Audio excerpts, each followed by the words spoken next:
Hey folks, I'm just headed to the office. It's Friday morning. Got a busy day. Gonna be like people conversations for hours today. But it's good. So it just means I got to get to the office at a reasonable time. So we're going to ExperiencedDevs for a topic. I do have a couple comments to respond to, and I'll try to do those on the way home. The ExperiencedDevs topic today is going to be on code review feedback, and basically, I didn't even read the comments. I didn't even read the full post. I just thought it was a good topic. It was posted as how to give code review feedback without sounding bossy. And I just want to make sure my camera's charging when I stop here. And now it is. Good. So I've done a couple of videos on this topic before.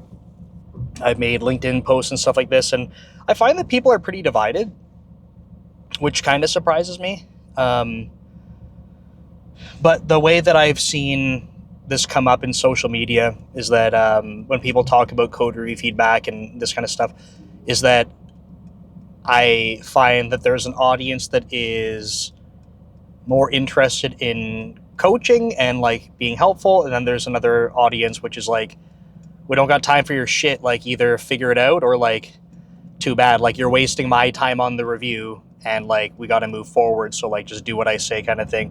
And it's like, it's not about feelings. No one should have feelings. If you have feelings, then you're like doing it wrong. So I just wanted to talk through like how I like to approach code reviews and try not to sound bossy and being helpful, and then we'll see how it goes. So friendly reminder, if you're new to the channel, this is primarily driven by questions you submit, and then when I don't have a queue of questions, I go to Reddit.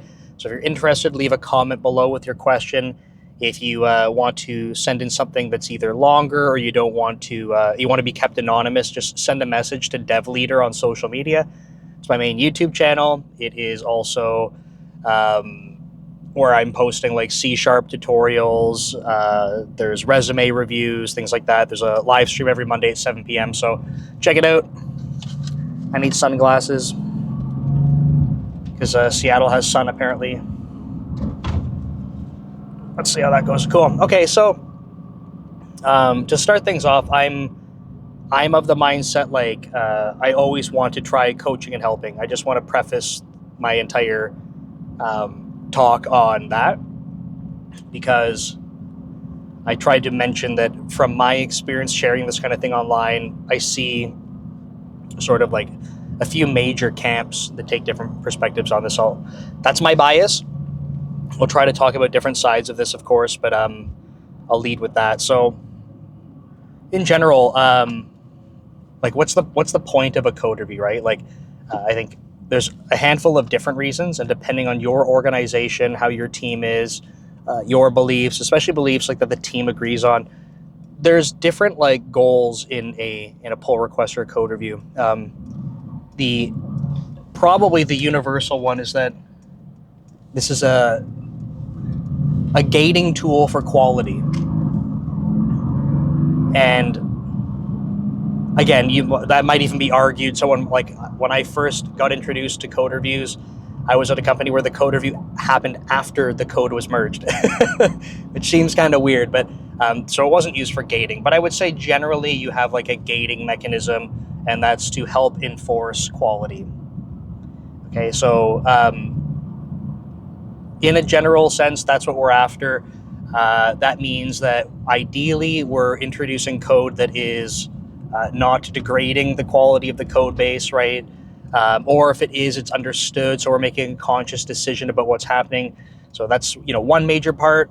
I would argue that based on how a lot of teams are structured, especially if you have more junior people on the team, newer members to the team, that this is an opportunity for coaching.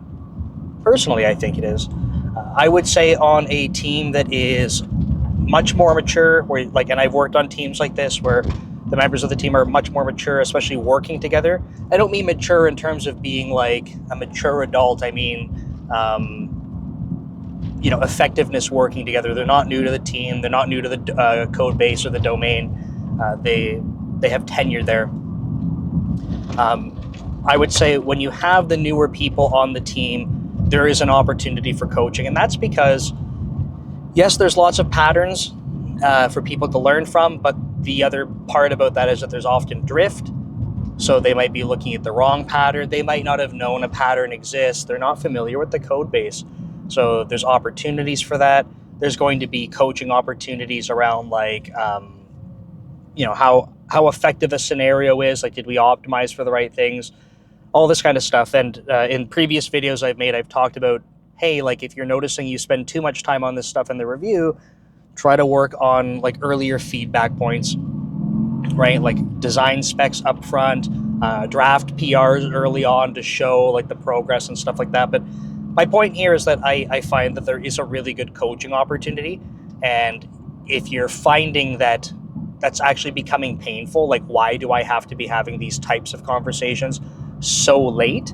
I would say it's not that the tool is wrong. It's just that in my opinion at least, it's not that the tool is wrong. It's just that the conversation should be happening earlier. Like it ends up being more friction because it's so late in the development process. So gating for quality, coaching opportunity. And then I guess the other thing to mention is like knowledge sharing. I don't know if that's necessarily a primary goal, but maybe that's arguably a side effect. So you get some people on the team that might not have worked directly on the feature, but they're familiar with like the code base itself. They can give perspective and they can also learn about it. But with that out of the way, and again, like I'm not saying you have to necessarily agree with all those things. I'm just trying to frame up like this is how I'm thinking about this stuff.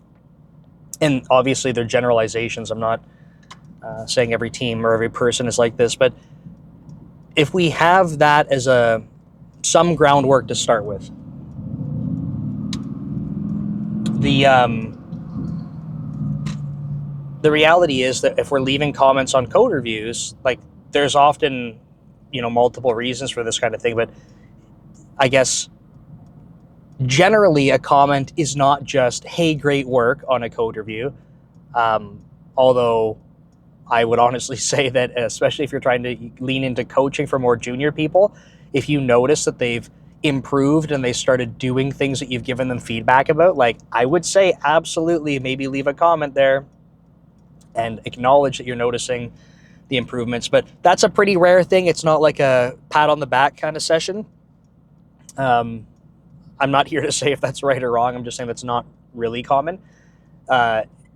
Sometimes it's like nitpick comments, right? Like, hey, if you have to go back or whatever, if you're already making changes, or for next time, maybe improve this name, or the way this is formatted could be a little bit better, or like things that it's not a deal breaker. Now those are very subjective a lot of the time, right?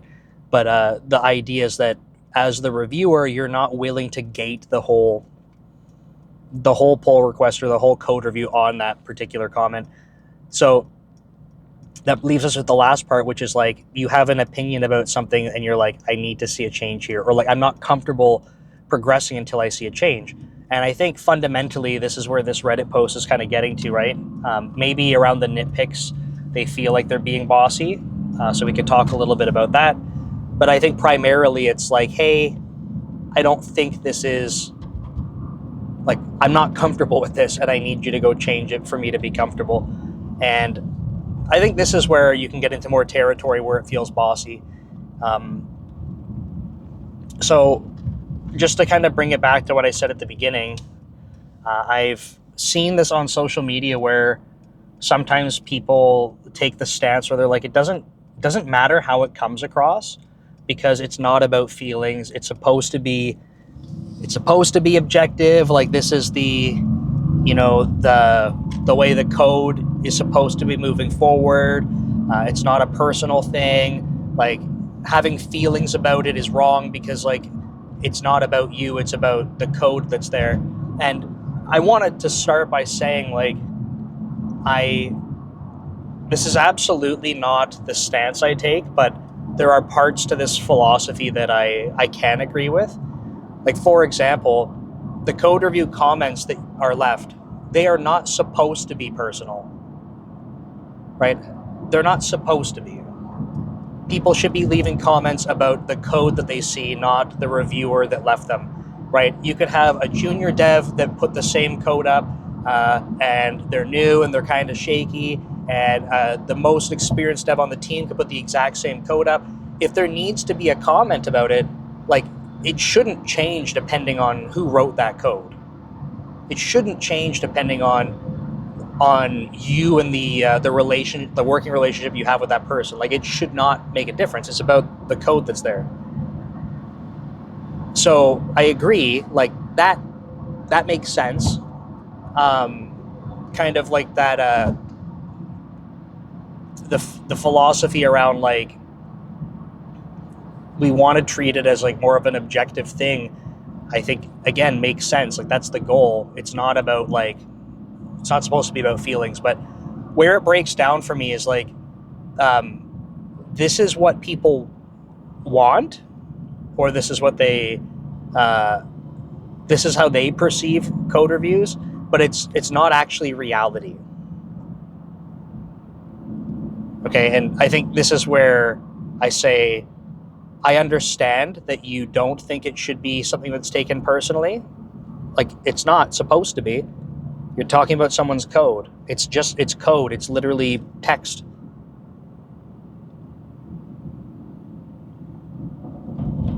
But the reality is that people do take it personally. Okay, like, what people end up in my opinion on this, is when people take this stance so strictly, I think that they're failing to realize that there are people that do take it personally. And unfortunately, you don't get to dictate that. Like, you don't get to say, like, no, you don't take it personally, or like, no, you don't have emotions about this. You don't get to say that. Like, it's just the reality, right? So where this is difficult is that people have a perspective on this, and I don't disagree with it being like the goal state, but it is also not the reality. And the reason that I know it's not the reality is because I've spent the better part of like 13 years coaching the people on the receiving end of this, where they're like, I don't want to put my code up because so-and-so is an asshole to me. I don't like working with so-and-so. It's really difficult to work with so-and-so. A lot of the time, these types of people are the ones that are like, it's not personal. Don't take it personally. You're not supposed to. I don't care. Like, it's not an emotional thing.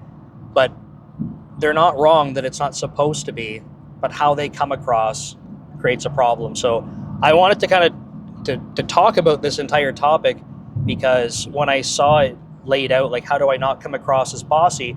To me, this is not, I haven't read the comments. I'm sure there's going to be people that are like, it's not about being bossy or not. Like, if the code's bad or got to be changed, go change it.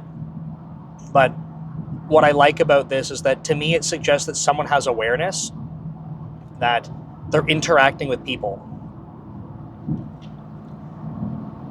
So I will say it one more time, and I honestly don't know if I'm articulating this clearly. So, if you're willing to type in the comments if this makes sense to you, or you have a different way that you might say it, let me know.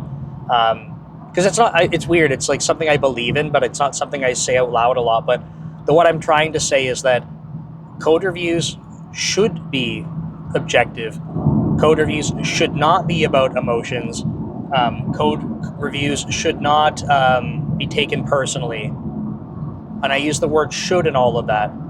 But in practice, this does happen. And you do not get to tell other people that they're not allowed to have feelings. You just don't get to do that,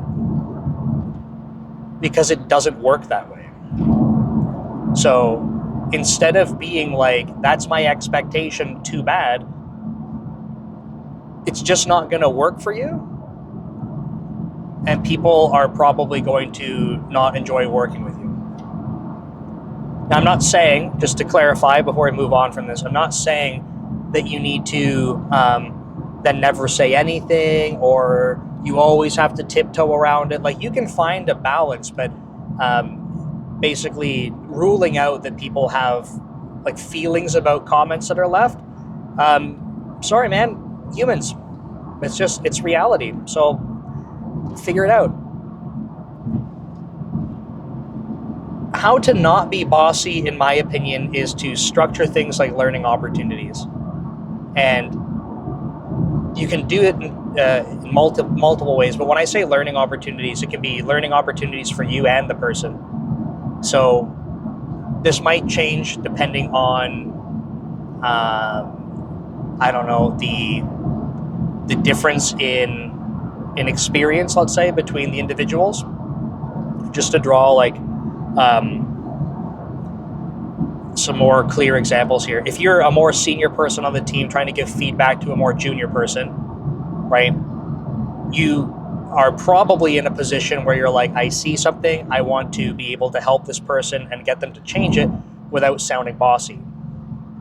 I would honestly just structure it like a learning opportunity, or it's like, hey, see what you're doing here, right? See what you're trying to accomplish, and then instead of just being like, and it's wrong, so change it, it's like, we've seen these types of patterns, and here's something that comes up with them. Why we try not to do that, and we try to use this other thing instead is for these reasons.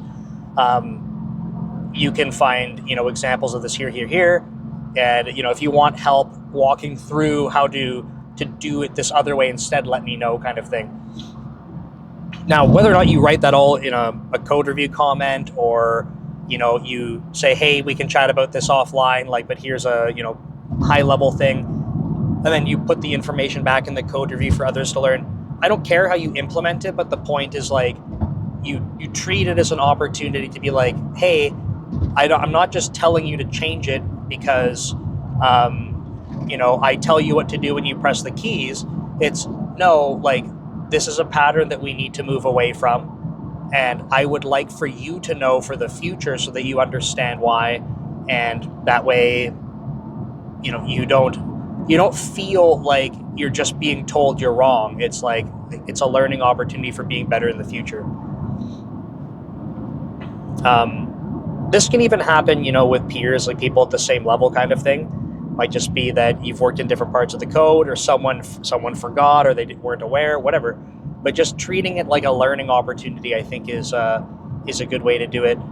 Now, I said learning opportunities two ways. If you start to feel a little bit awkward about well, okay, you said that for more junior people, but what if someone's my level, or maybe they're more senior than me, and I'm feeling like I'm seeing something that's not okay? You could try to ask about it, right? I'm not saying you have to do it this way. If you feel comfortable and you're like, I know that this is like a thing that needs to be changed, you could draw attention to it. That's totally fine. It might be something that they missed. It might be something they also weren't aware of, whatever, right? If you're uncomfortable doing this, and I bring this up because I've had people say to me, hey, I'm more junior on the team, how am I supposed to leave code review comments, right? One way is to be curious. It's a learning opportunity for you. So you could say, hey, by the way, use your own words.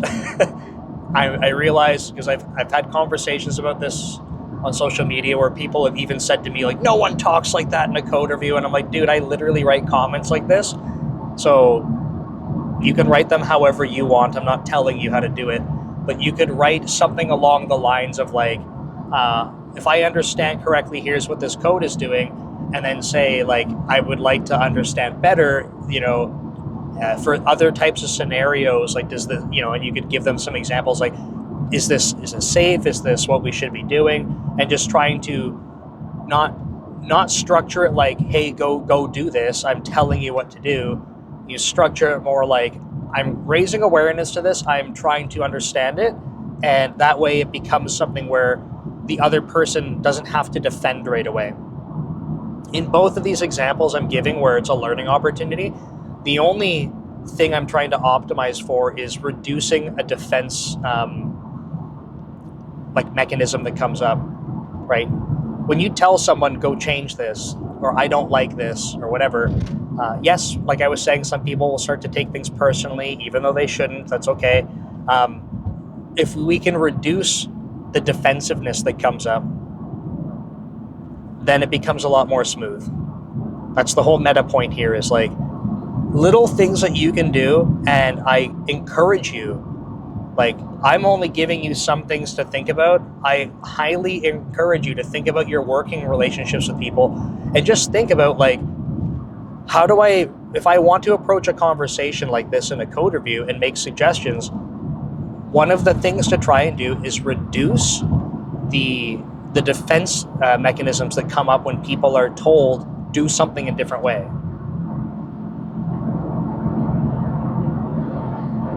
It's a natural reaction for people to do this.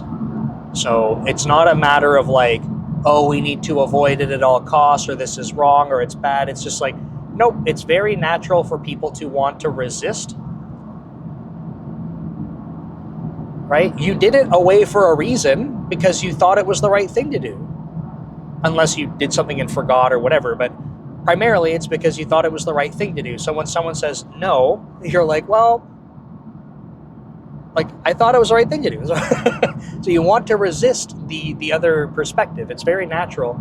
So anything that we can do in little increments to try and reduce defense mechanisms, I think, are helpful. That's why I like the learning opportunity approach. I would say too, like a strategy is like, I kind of mentioned like the nitpick kind of comment.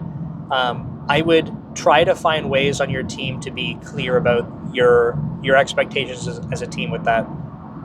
I've mentioned in previous videos that, especially now as an engineering manager, like, I'm not writing the code in the team. And when people put me onto reviews, it's pretty rare that I am just all out gating a code review.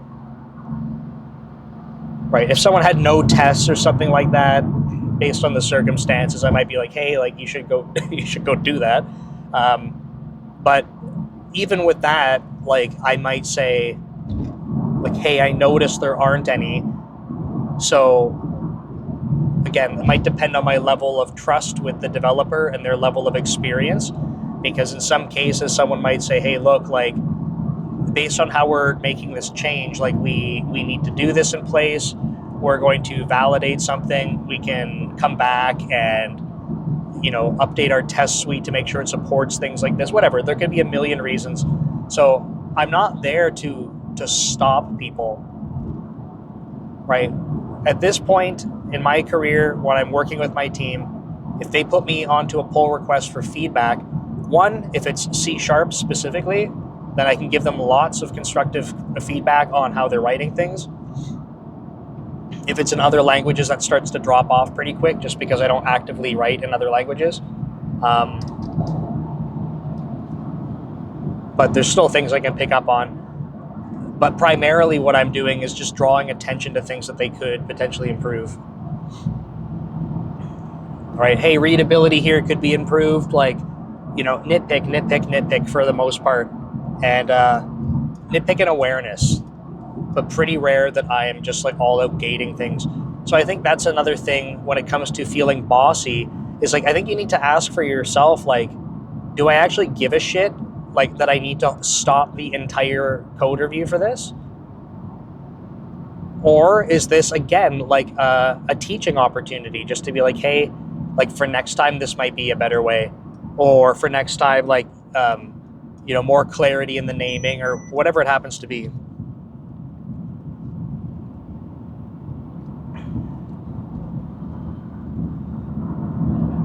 I would say early on, this is just my opinion, if you have like a newer member to the team or they're more junior, my perspective on this is like, I would be pretty critical on the first reviews, right? The nitpicks almost shouldn't be nitpicks. They should be like, hey, like, go change these things. And the reason for that is like setting an expectation pretty early. Again, this is just my opinion on it. I think that's helpful to be like, hey, look, and give people a heads up. It's like, hey, your first review is probably going to be loaded with comments, but like, this is like literally so that we can teach you about how our code base looks and is structured. So being more critical and like, hey, like, naming convention we have is this. Obviously, if you have linting tools, like, please, like, use linting tools. But, readability, here's things we do for this. This pattern, like, we have it in a couple spots, but, like, try not to use that. Whatever it happens to be, I would say, like, be a little bit more critical in the first one, so that they do go back, they do make the changes, and then they have this opportunity to have that that pattern, the different learnings and stuff reinforced. Come on, this person's trying to merge, but they can't make up their mind if they can fit. Come on. And then from there, right, like, there might be things where you're like, okay, like, in the future, that's probably a nitpick kind of comment. But in terms of sounding bossy or not, like, sometimes I find that people come across as bossy on reviews because they, instead of, like, adding what I would call value to a code review, they are the linter, and it's not a nitpick to them. They're the linter, and it's, like, loaded with just, like, these small things that I'm like, honestly, the value add to that versus the time that everyone's spending on this is, like, basically zero, in my opinion. And that starts to feel kind of bossy because I'm like, you're very focused on something that I think is not necessarily adding a lot of value.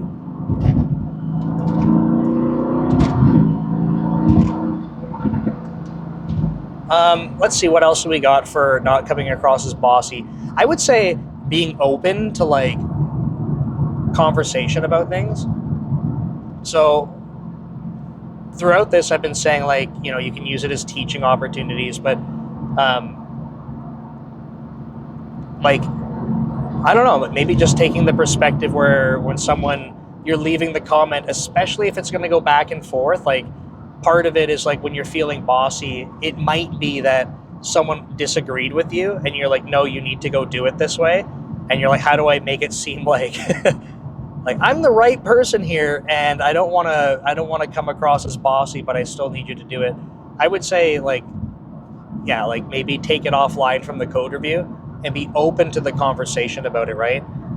There might be patterns that, let's just make up an example, right? New person of the team is saying, they've done something, and you're reviewing it and being like, hey, we don't use this pattern. And they're like, well, no, we should.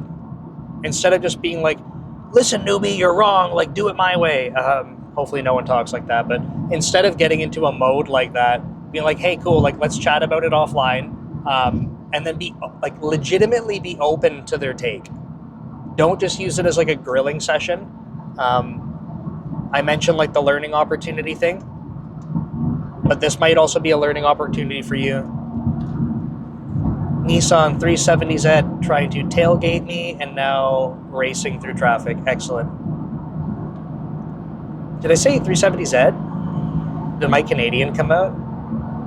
370Z? Is that better?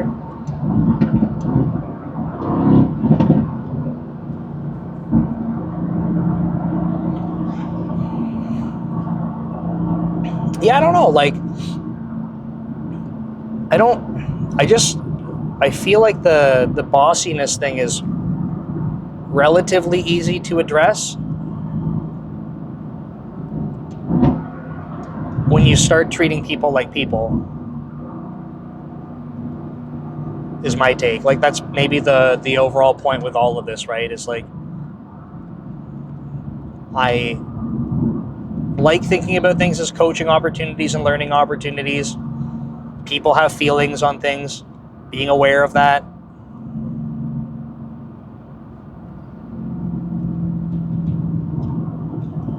And ultimately, like, if there's some weird battle between, like, you feel that really strongly that something needs to be enforced and you're getting pushback on it, like,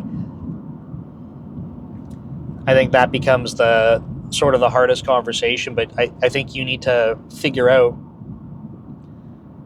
like, is it actually worth it at the end of the day? If it is, then, like, I don't know, like, you want to think about how to address this stuff earlier is kind of where I shift to. How do you how do you keep someone like from falling into that pattern? How do you, what's the other way to say this? Like, how do you like push them into the pit of success? Right? It's easy to fall into the pit of success. Like you want to make sure that they're guided into that. So instead of like falling into these different patterns that aren't good and they happen late, and now you're creating these situations where there's going to be conflict. How do you, it could be even in your code design. How do you have your architecture set up such that, you're guiding people into these right patterns? So something to think about, right? I'm not saying it's trivial, especially if you're in a big old code base, but something to think about. And the same thing happens with the processes you have, right? I have conversations about this like on a regular basis with every single team I've ever worked with for over a decade, which is, it really sucks when I feel like I'm done and I've worked so hard on this code and it goes up for review and then people are telling me to rewrite it. Right? Some flavor of that. And in my opinion, the answer continues to be, if you're going to get that feedback, I think the only reason it sucks is that you got it so late after doing all this work. So do less work to try and get the similar feedback. Because I don't think a lot of the time that people complain about, like, they're upset that they got feedback in general, I feel like that's a pretty rare thing that comes up. People usually are like, it's not so bad, especially if you get it early. But the problem ends up being like, I just busted my ass on this, and now so-and-so is like, hey, go change all of it. It's like, no, like, it works. It's been working. I've proven it works. It's tested. Like, I'm not changing this, man. Like, that's, I find usually why people feel pissed off about it, is because so much effort went into it already. So again, how do you try to get feedback like that sooner with less work?